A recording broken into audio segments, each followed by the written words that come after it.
When you have hair loss, it can be such a scary and deceivingly lonely place. But you know what? You're not alone. You are here with me. Welcome to the Alternative Hair Alchemist podcast. Hi, I'm Debra Heim. I am a certified alternative hair specialist, a wig boutique owner, and wig wearer myself due to alopecia. And this is my Tell It Like It Is take on all things alternative hair. I also happen to be a certified confidence coach, so I'm going to be sprinkling in some mindset hacks for good measure. So take a deep breath, sit back and relax, and listen to my favorite ways and my best advice on how I help others and help myself to rock that alternative hair. We're going to drop that shame and stigma. What is that about anyway? Now, let's do this.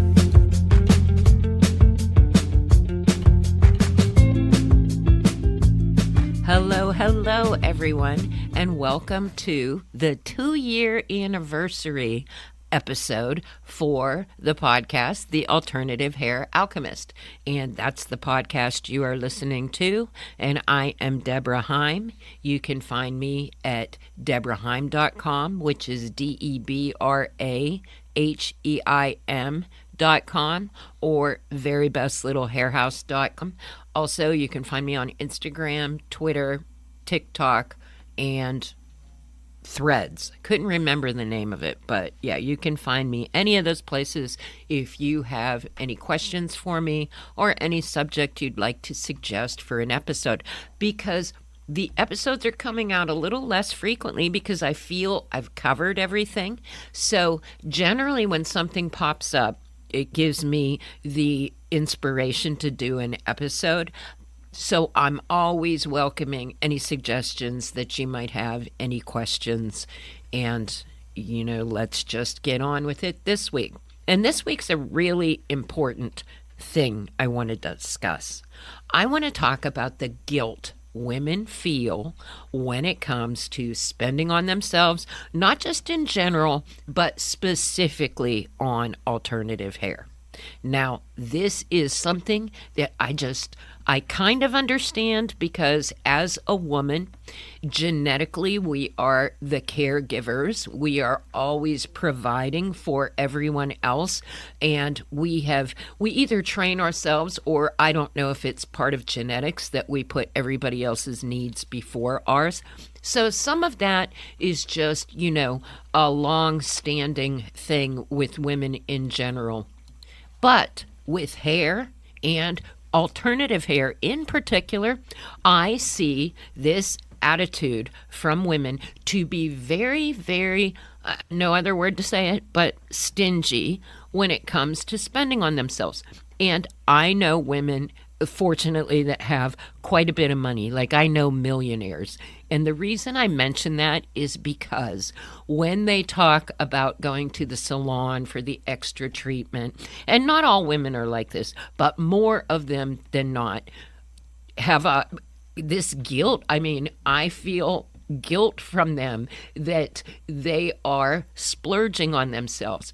And I just want to explain to you why it's really not a splurge. It is really cost effective for you to take care of yourself and just get the hair you want to begin with.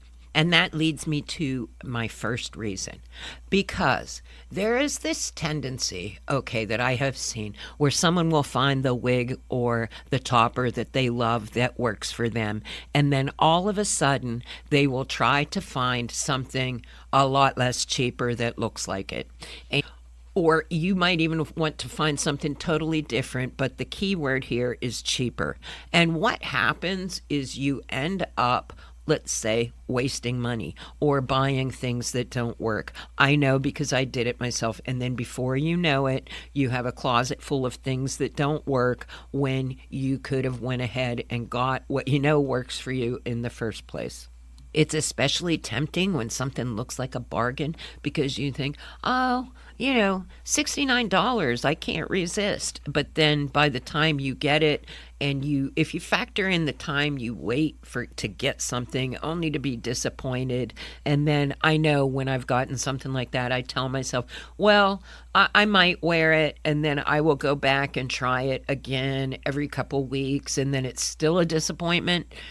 So there was a point along the way with myself that I just decided I'm going to at least get one style I like that I'm excited to wear. And then, I've talked about some of my approaches to extend the wear on your one good piece. Although if it was a perfect world, I'd say let's all get all perfect pieces and wear them all the time. But I know that that's not the nature of most women. In fact, I've seen it in my shop. Like they will bring their husband, their boyfriend, their sister, their mother, and the person that's like actually gifting them the hair, they will say, well, go ahead and get two. And then women will be like, oh no, I can't do that.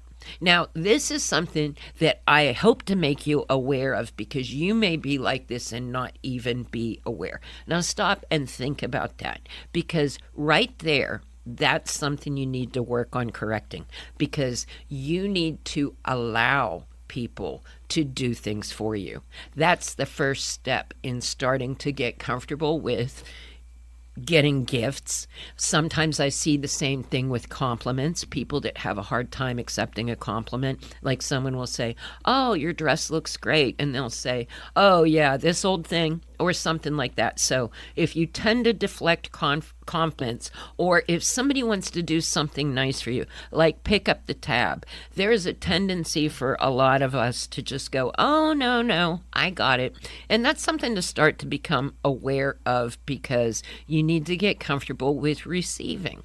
And if you tend to be like that when somebody is actually attempting to gift you something, I'm going to guess you're probably the same way with yourself. Like when it comes time to get a new replacement piece, or you just want a style and color change, then you probably have a hard time spending the money on yourself.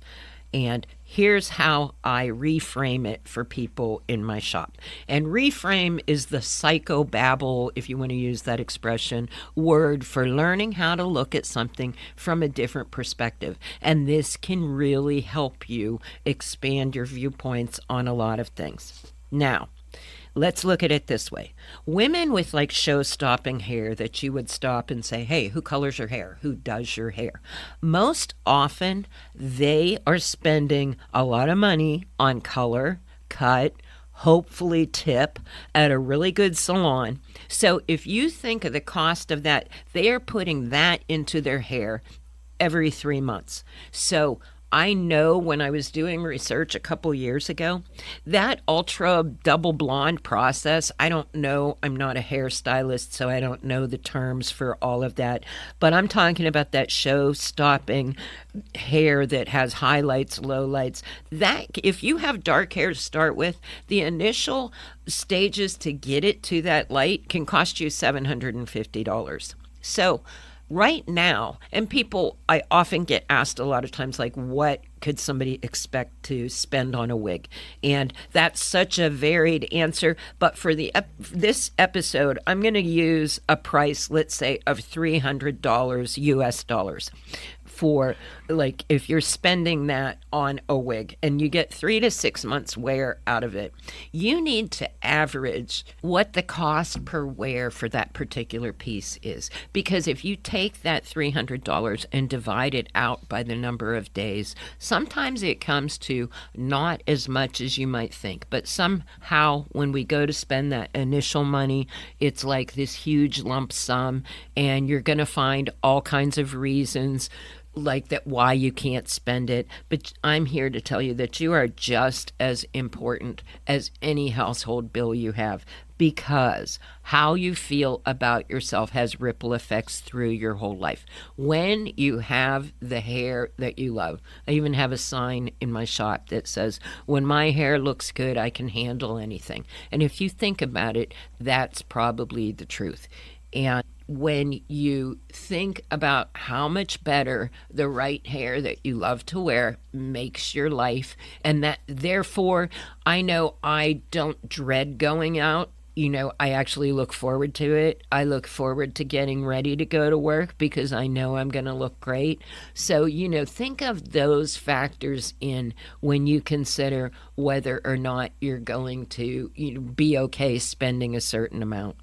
And I know in the US, some of the new, let's say upper hand tied, your Cadillac of wigs, hand tied heat okay synthetics, their retail now is like $750 per piece. So even if that's your wig of choice, that's fine too. Like I said, because you're going to have the ripple effects through better job performance, just better mood throughout the day. And yeah, that may sound really superficial, but it does affect my mood and how I perform at work. So I'm going to guess there are probably people listening to this that can identify with that.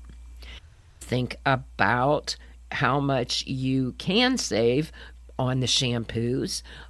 There's other areas in your life you can save. For me, I don't spend a lot of clothing. So in my mind, that makes it okay for me to spend a little bit more on my hair. And in fact, I hear women talking about that all the time. They will say, well, I saved X amount of money on this, so I feel okay spending it on that. But if you ask me, bottom line is you should not feel guilty about whatever you need to make you feel great about yourself. You are just as important as everybody else in your life. And when you feel good about yourself, you can do more for people.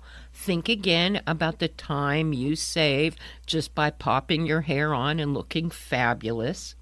And another way to think of it is like if your kid needed it, you would be more okay with spending it on them. But what makes them, they're just as important as you are. Now, I say all of these things, but I go through it myself, so that's kind of also how I have perspective on the fact that women feel guilty about it. And the other advice I have is, you're going to need new hair. Kind of keep it in mind for the budget. Like, don't wait until 2 days before that graduation that you have to go to think about finding it. That gets into all other kind of issues, like maybe what you want isn't going to be in stock. So there are many, many reasons that it's advantageous to plan ahead for whatever hair you want that works for you. But, maybe we'll do a whole nother episode about that.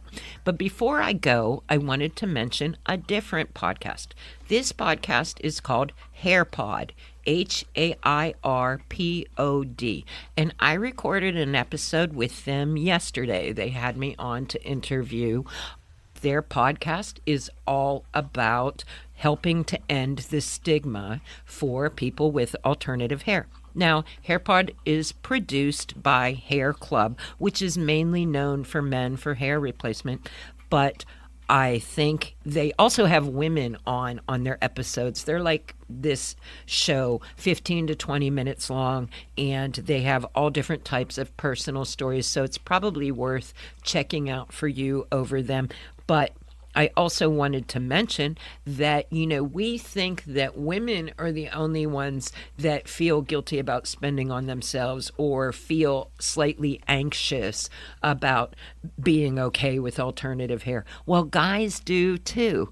I just thought that was really eye-opening for me because I guess men also go through the same thing. Sometimes it's easy to think of them as just super confident, but you know what? When they have hair loss, they're going through the same issues. And I bet you it's even scarier for them because, there's so many bad toupees that you see. So they're probably just as terrified to venture into alternative hair. But you know what? It has come so far. That is one thing I have seen personally from the time I first opened my shop. What was good wigs then? Oh my goodness. It just, what comes out every day just totally blows me away. And, the other thing I came to mind when I was taping that episode is you are probably looking at a lot of the people you see on TV. You may even be looking at your friends. I know because I can see and I'm trained to be able to tell that they have a wig on. Like I watch people's pictures that they post over time. I have a lot of friends on Facebook, and I do see women using alternative hair for different effects. The thing is, they're just probably not ready to be as open about it as I am. So when you're looking at somebody with good hair, don't think always that they grew it themselves. And that's the thing. Who cares if you bought it or you grew it yourself? If it looks good, wear it. And until next time, peace, love, and alternative hair. If you enjoyed this episode, you might like working with me one-on-one even better. You can check out the options at debraheim.com. You can find my shop at verybestlittlehairhouse.com. And don't forget my Wise Wig advice and support group, also on Facebook. I'd love to hear from you. But until next time, peace, love, and alternative hair.